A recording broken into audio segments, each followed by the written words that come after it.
Alright, so we're going to kind of go over the follow-up email portion, how it's configured, and what different functions you have. So underneath Amnesty, if you go in and you go to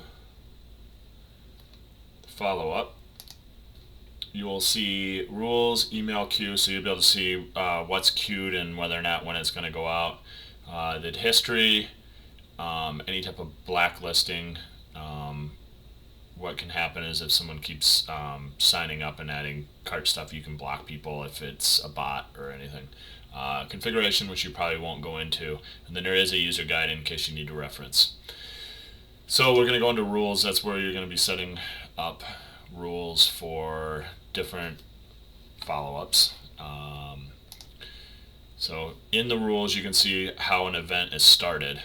You can do it based on orders, customer, wish list, and date. So you could set every quarter, I want to send an email out to everyone.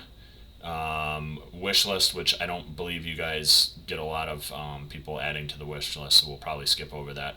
And then orders and customers are really what we're going to focus on. So in the orders section, you've got basically one area that you guys utilize. So created. You don't complete orders or ship them through the back end of Magento. So in this particular case, we're only going to focus on created. And then the other area that we would want to utilize is no activity.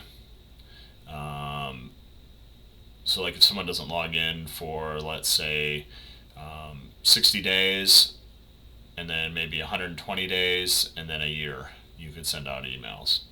So those are the sections that we'll focus on.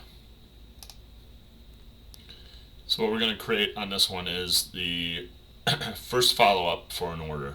So after a specific time period, which I haven't set yet, we would then start the follow-up process.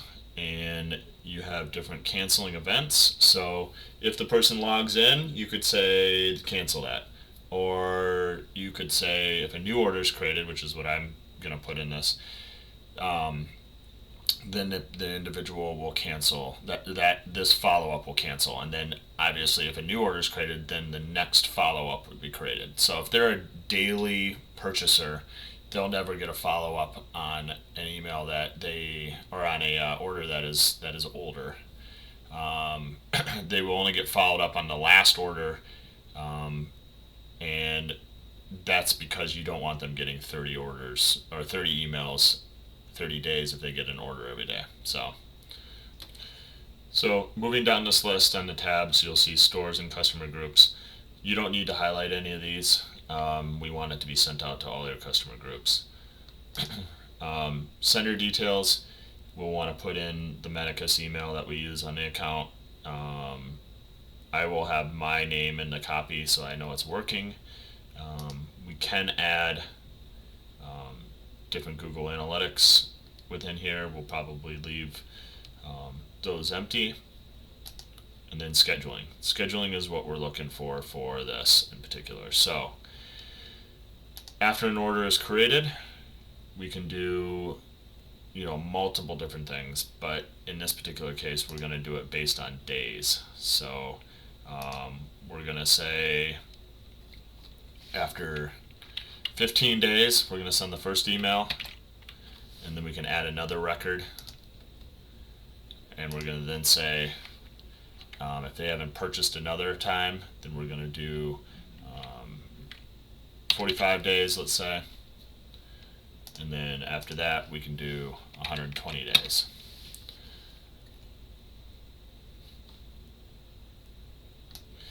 So you have the ability to add discounts if you want. So you could create fixed discount amounts. For now I'm going to leave that off unless you guys want to make those changes and add that. That's up to you. Discount amounts are then just added in here. So let's say you wanted to do 5%. Fixed amount discount would be $5. Percent of discount would be 5% on a specific product, and then fixed amount discount for the whole cart.